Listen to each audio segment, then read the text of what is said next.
মাজমায় বসানোর চেষ্টা করুন। এই মাদ্রাসার কর্ণধার অসুস্থ, তিনি তার জ্ঞানগর্ভময় কথা আমাদের কাছে রেখে চলে গেছেন।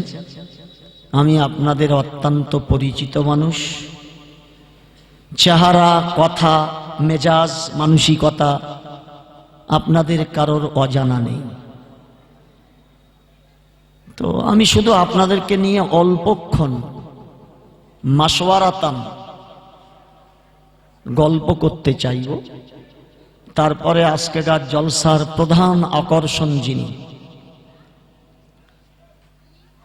তিনি বড় মাপের বক্তা, তার মুখনিসৃত মূল্যবান কথা আপনারা শুনবেন।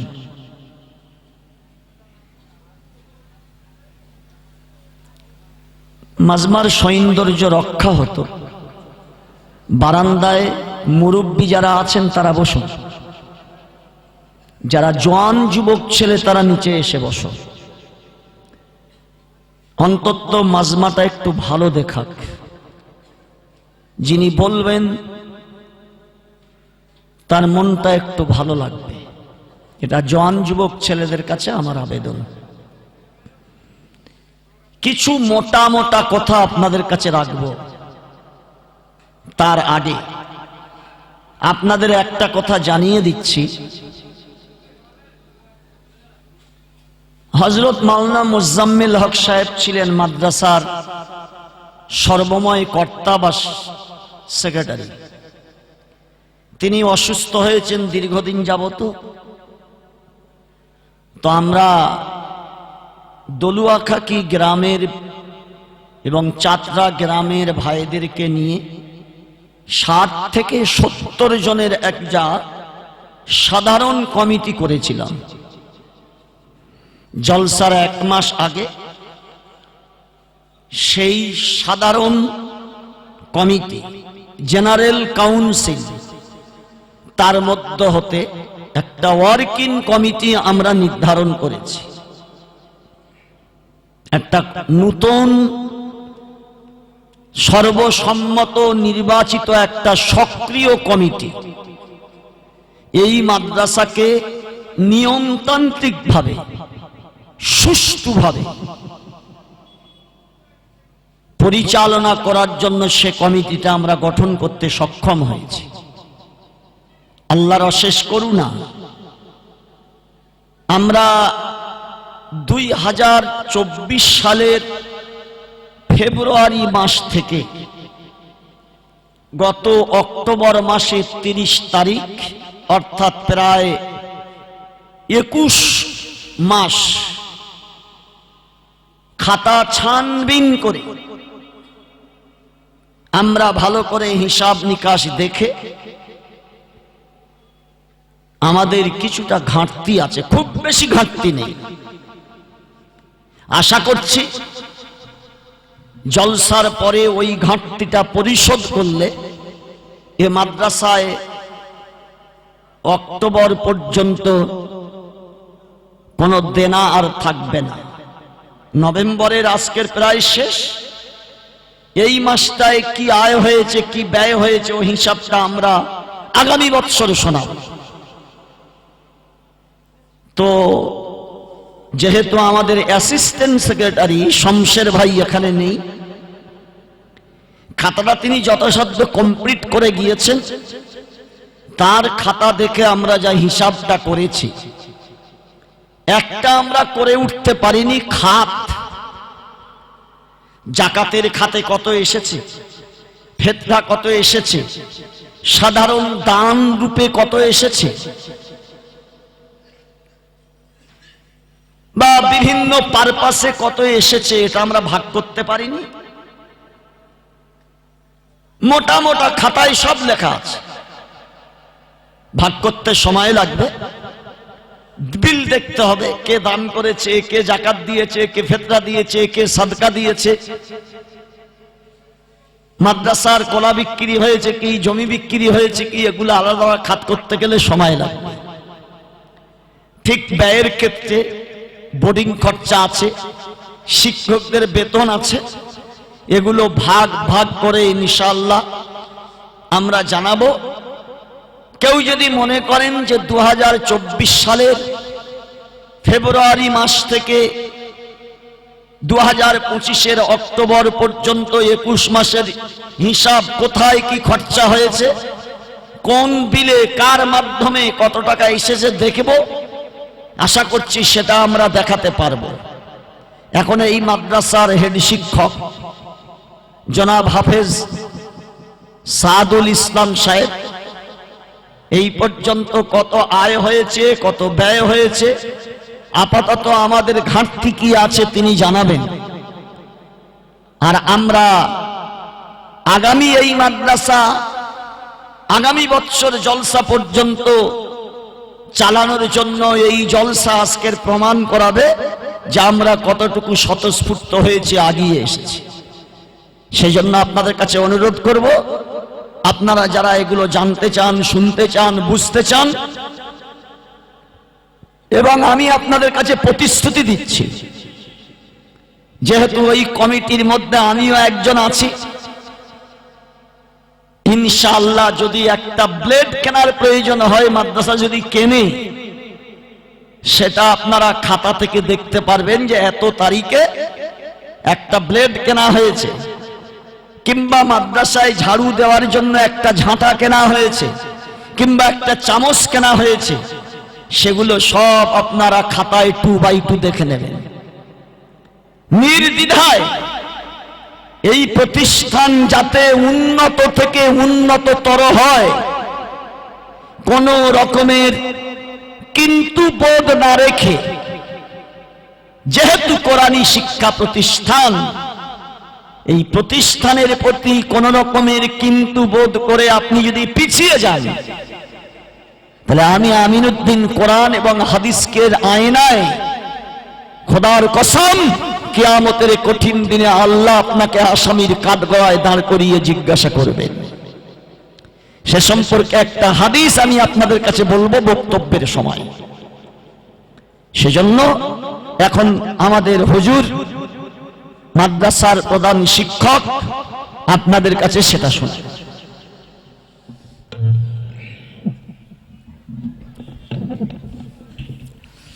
আসসালামু আলাইকুম। 2024 পয়লা ফেব্রুয়ারি হইতে 2025 31 অক্টোবর পর্যন্ত মোট আয় ও ব্যয়ের হিসাব। 2024 পয়লা ফেব্রুয়ারি হইতে 2025 31 অক্টোবর পর্যন্ত সর্বমোট আয় 16,40,167 টাকা। সর্বমোট এই 21 মাসে 16,40,167 টাকা আয় এবং ব্যয় 2024 পয়লা ফেব্রুয়ারি হইতে 2025 31 অক্টোবর পর্যন্ত মোট ব্যয় 16,36,726 টাকা এবং এই পর্যন্ত শিক্ষকদের কম বেশি বেতন বাকি আছে মোট 72,000 টাকা। সর্বমোট ব্যয় 17,08,726 টাকা। এই পর্যন্ত মাদ্রাসা ঋণ আছে গত মাসের 31 তারিখ পর্যন্ত 68,559 টাকা। আবার ভেঙে বলছি, যেটা খরচা আপনারা দেখলেন ওর ভিতরেই ওই শিক্ষকদের বেতনটা ঋণ বাবদ রেখে দেওয়া হয়েছে। ওটা হিসাব করে খরচা এত, ওই যে শিক্ষকদের বেতন বাকি আছে ওই বেতনটা দিয়ে দিলে মাদ্রাসায় আর কোনো ঋণ থাকবে না, এটা জানেন। আপনারা একবার দরুদ শরীফ পড়ে নেন। আল্লাহুম্মা সাল্লি আলা সাইয়্যিদিনা মাওলানা মুহাম্মাদিন ওয়া আলা আলিহি ওয়া আসহাবিহি ওয়া বারিক ওয়া সাল্লিম। আলহামদুলিল্লাহ আলহামদুলিল্লাহ নাহমাদুহু ওয়া নাস্তাঈনুহু ওয়া নাস্তাগফিরুহু ওয়া নু'মিনু বিহি ওয়া নাতাওয়াক্কালু আলাইহি ওয়া নাউযু বিল্লাহি মিন শুরুরি আনফুসিনা ওয়া মিন সাইয়্যাতি আ'মালিনা মান ইয়াহদিহিল্লাহু ফালা মুদিল্লা লাহু ومن يضلله فلا هادي له ونشهد أن لا إله إلا الله وحده لا شريك له ونشهد أن سيدنا ونبينا ومولانا محمدا عبده ورسوله أرسله بالحق كافة للناس بشيرا ونذيرا وداعيا إلى الله بإذنه وسراجا منيرا أما بعد فقد قال الله تبارك وتعالى في كتابه الكريم أعوذ بالله من الشيطان الرجيم بسم الله الرحمن الرحيم واعتصموا بحبل الله جميعا ولا تفرقوا وقال الله تبارك وتعالى في آية أخرى بسم الله الرحمن الرحيم تبرك بالقرآن فإنه كلام الله وخرج منه أو كما قال عليه الصلاة والسلام وقال النبي صلى الله عليه وسلم حاسبوا قبل أن تحاسبوا وزنوا قبل أن تؤزنوا أو كما قال عليه الصلاة والسلام وقال الله تبارك وتعالى في شان حبيبه المصطفى إن الله وملائكته يصلون على النبي يا أيها الذين آمنوا صلوا عليه وسلموا تسليما اللهم صل على سيدنا مولانا محمد وعلى آله وأصحابه وبارك وسلم মহান আল্লাহ রাব্বুল আলামিনের দরবারে সমস্ত রকমের হামদ ও সানা প্রশংসা স্তব তুতি বন্দনা উপাসনা আরাধনা জ্ঞাপন করার পরই নবিকুল শিরোমণি বিশ্ববরেণ্য নবী বিশ্ব বৈজ্ঞানিক বিশ্ব দার্শনিক সাম্প্রদায়িক সম্প্রীতির মূর্ত প্রতীক মানবতার ত্রাণকর্তা শান্তি মঙ্গল কল্যাণ সম্প্রীতি সৌহার্দ্য ভালোবাসা ভ্রাতৃত্বের দিশারি বিশ্ব প্রফেট জগৎ গুরু হাবিবে লাবিবে তাবিব আহমদে মুজতাবা মুহাম্মদে মুস্তাফা সবাই বলুন সাল্লাল্লাহু আলাইহি সাল্লাতু ওয়াসসালামের শানে অসংখ্য দরুদ ও সালাম পরিবেশিত হোক। এই প্রার্থনা মহান রব্বুল আলামিনের দরবারে করে আজকের এই পূত পবিত্রতম মহতি জলসা বিজ্ঞাপিত নির্বাচিত স্বনামধন্য সভাপতি সাহেবকে আমন্ত্রিত অনামন্ত্রিত আহুত অনাহুত ওলামা ইকরাম মুফতিয়ান এজম হুফাজ একরামদেরকে জানিয়ে রাখছি আন্তরিক শ্রদ্ধা, শুভেচ্ছা ও সম্ভ্রম।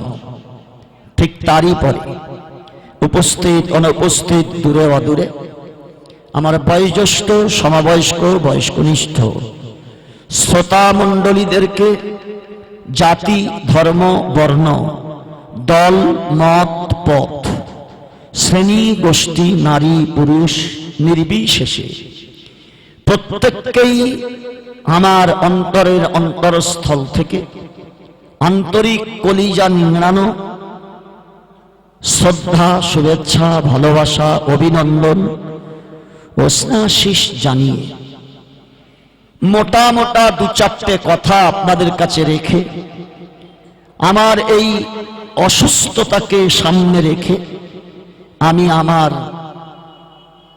কথার সমাপ্তি ঘোষণা করব। পরবর্তীকালে আজকের জলসার প্রধান আকর্ষণ, তার বক্তব্য আমরা শুনব ইনশাআল্লাহ। আজকের আমরা একটা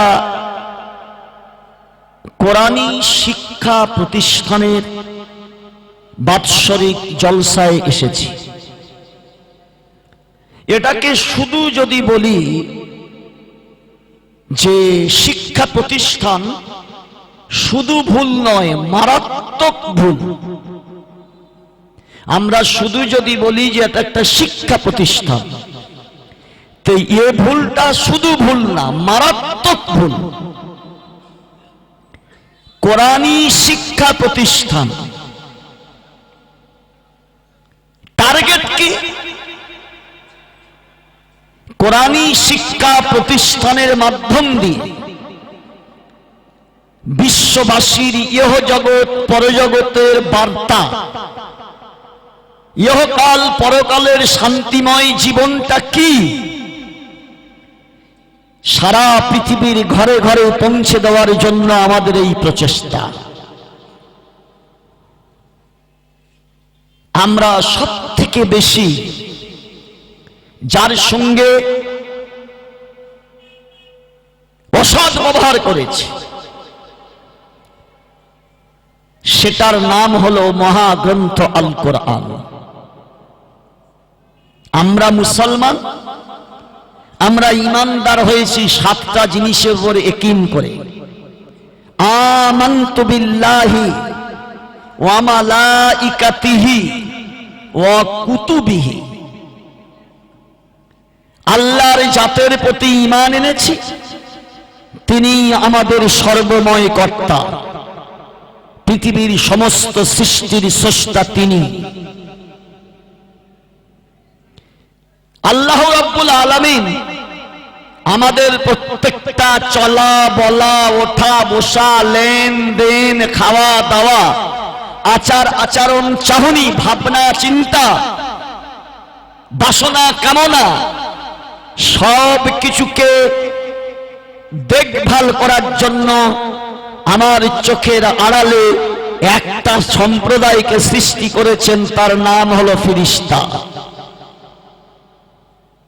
আমানতু বিল্লাহ ওয়া মালাইকাতিহি, তারপরেই বলছেন ওয়া কুতুবিহি, বিশ্ব মানবের কল্যাণের জন্য।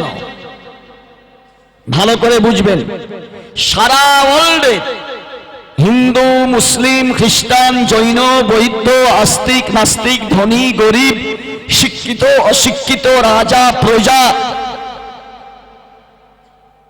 ভিক্ষুক, শূদ্র, নিগ্র, উচ্চবর্ণের, নিম্নবর্ণের, সবার সঠিক পথের দিশা দেওয়ার জন্য মহান আল্লাহ কোরআন অবতীর্ণ করেছেন। শাহরু রমাদান আল্লাযী উনজিলা ফীহিল কুরআন। আমি অনেক জায়গায় বক্তব্যে বলেছি, কোরআন শুধু এজন্য আসেনি যে কোরআনের উপর জীবন যাপন করলে মরণের পরে শুধু জান্নাত পাওয়া যাবে। এটা মারাত্মক অন্যায় কথা। যে কোরআনের উপরে জীবন যাপন করলে মরণের পরে সুখ আছে, কোরআনের উপরে জীবন যাপন করলে পৃথিবীতে পাওনা কিছু নেই, এটা মারাত্মক ভুল ডিরেকশন। আমি বলবো না।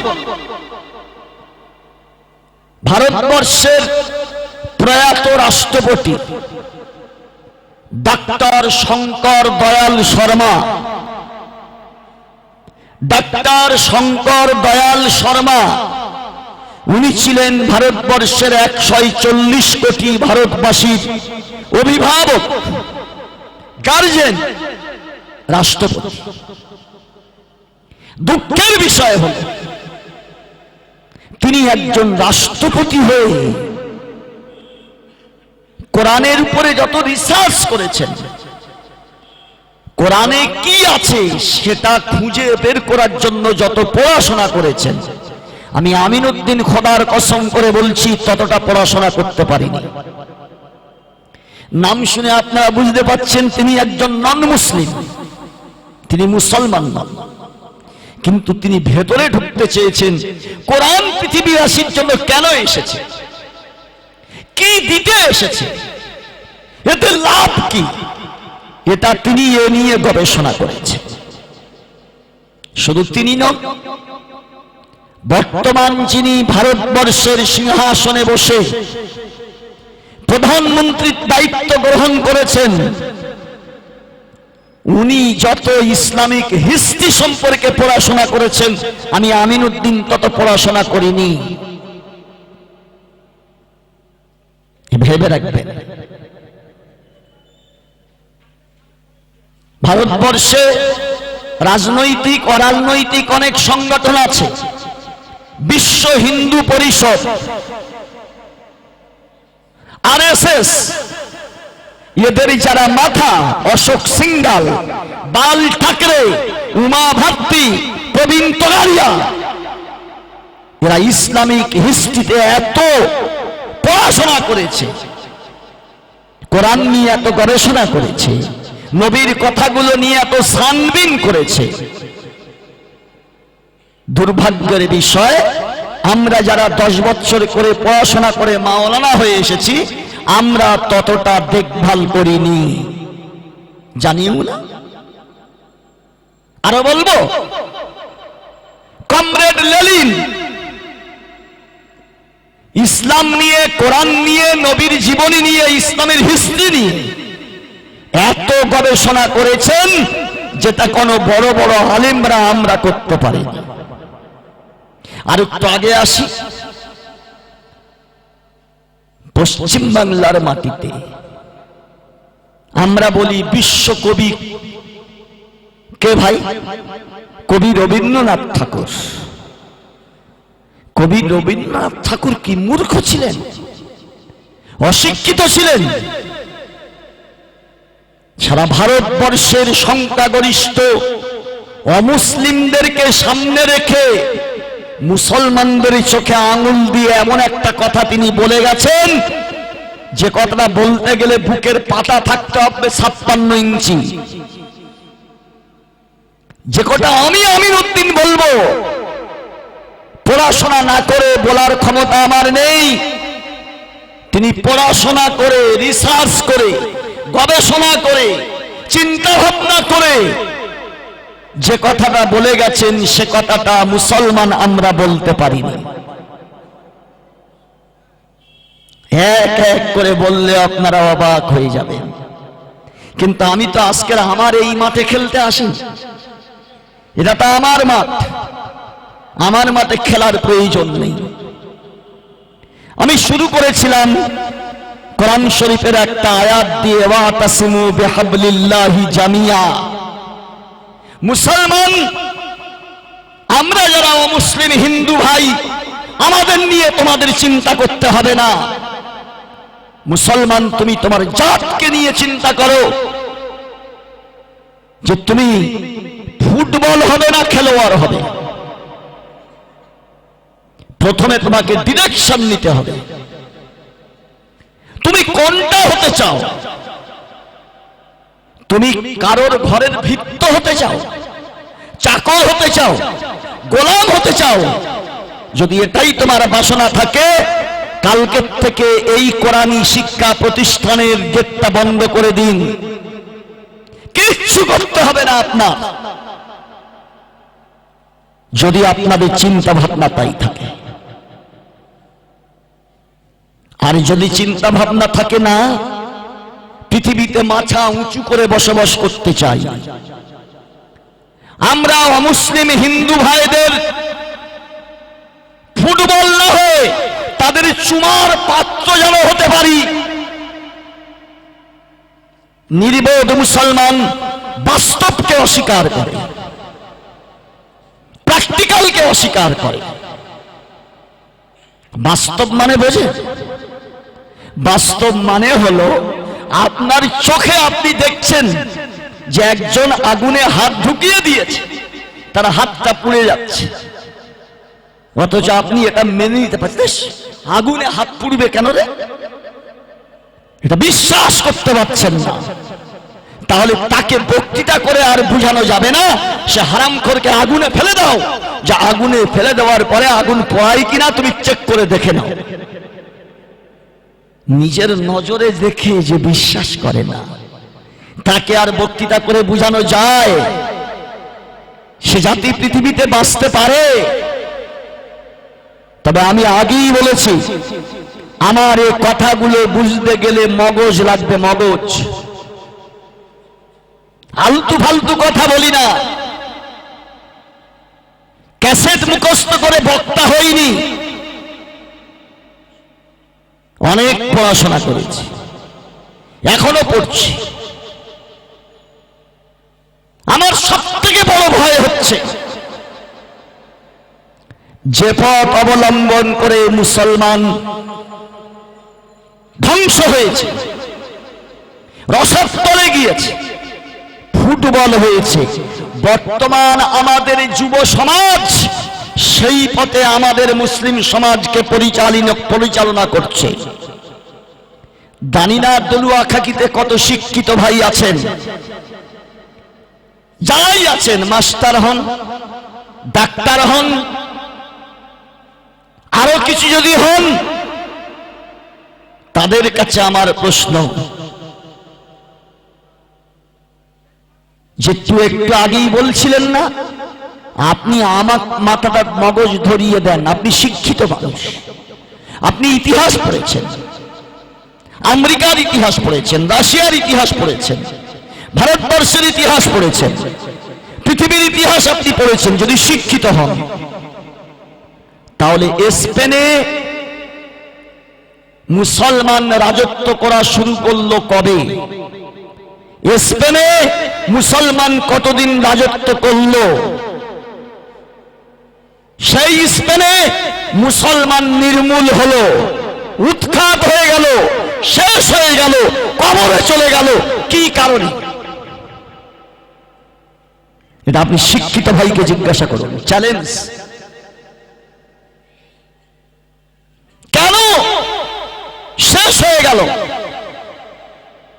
যখন ঢুকেছিল সংখ্যায় কত ছিল? 800 বছর রাজত্ব করার পরে মুসলমানের সংখ্যা কত হলো? এটা স্পেনের ইতিহাস কেন ধ্বংস হলো? নাম্বার 2, আপনি স্পেনের ইতিহাস না জানলেও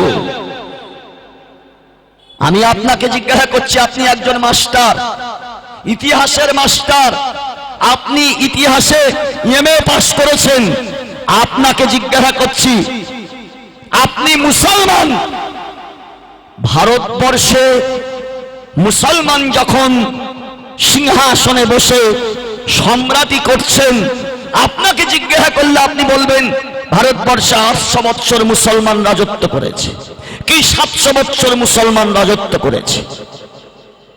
এ কথাটা আপনি বললে আমি মেনে নেব না। আপনাকে জিজ্ঞাসা করছি, আপনি শিক্ষিত ইতিহাসের পণ্ডিত, আপনি কি বলুন, যখন মুসলমান ভারতবর্ষে কত ছিল, সিংহাসনে বসেছিলেন যখন, তখন ভারতবর্ষে মুসলমানের সংখ্যা বেশি ছিল না কম ছিল?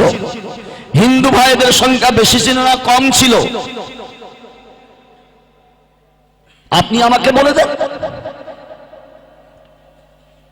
আপনি আমাকে ভুল বললে আমাকে মানাতে পারবেন না, কারণ আমি ইতিহাস পড়েছি। আপনাকে নাকানি চুপানি খাওয়াবো ভুল বললে। আপনাকে জিজ্ঞাসা করছি, যদি আপনারা কাউকে জিজ্ঞাসা করেন মুসলমান যখন ভারতবর্ষে সিংহাসনে বসে দেশ চালানোর দায়িত্ব পেল, তখন ভারতবর্ষের মুসলমানের সংখ্যা 100-র মধ্যে কতজন?